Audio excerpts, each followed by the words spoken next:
नमस्कार।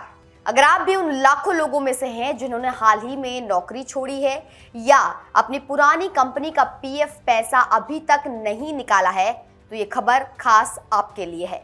अक्सर ऑफिस की कैंटीन से लेकर दोस्तों के बीच ये चर्चा होती है कि अगर आपने नौकरी छोड़ने के 3 साल के भीतर अपना पीएफ पैसा नहीं निकाला तो उस पर ब्याज मिलना बंद हो जाएगा। लेकिन क्या वाकई ऐसा है?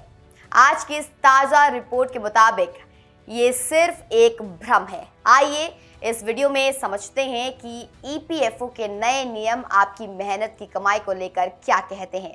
सबसे पहले तो अपने मन से ये डर निकाल दीजिए कि 3 साल बाद आपका ब्याज रुक जाएगा।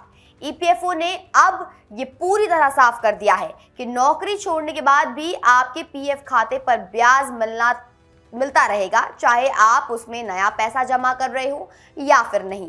पुराने समय में कुछ ऐसे नियम जरूर थे जिनसे ये माना जाता था कि 36 महीनों तक योगदान ना होने पर खाता इनऑपरेटिव यानी निष्क्रिय हो जाता है और ब्याज बंद हो जाता है।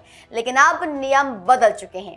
अब आपका पैसा तब तक ब्याज कमाता रहेगा जब तक आप 58 साल की उम्र के नहीं हो जाते। इसे एक उदाहरण से समझते हैं।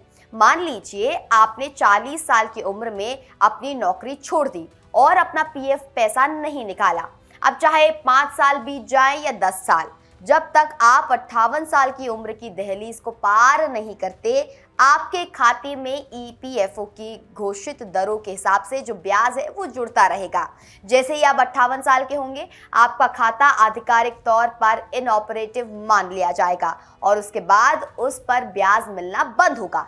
यानी आपके पास रिटायरमेंट की उम्र तक अपने पैसे को सुरक्षित रखने और उस पर मुनाफा कमाने का पूरा मौका है। तो क्या आपको अपना पीएफ पैसा निकाल लेना चाहिए या उसे वहीं रहने देना चाहिए? ये एक बड़ा सवाल है। अगर आपने नई नौकरी ज्वाइन की है तो सबसे समझदारी वाला काम है अपने पुराने पीएफ बैलेंस को नए खाते में ट्रांसफर करना। इससे न सिर्फ आपकी जमा पूंजी बनी रहती है बल्कि आपको कंपाउंडिंग का फायदा भी मिलता है। लेकिन अगर आप फिलहाल नौकरी नहीं कर रहे हैं और आपको पैसों की जरूरत है तो आप बेझिझक इसे निकाल सकते हैं। बस याद रखें, 58 साल की उम्र तक आपका पैसा वहां सुरक्षित है और लगातार बढ़ रहा है।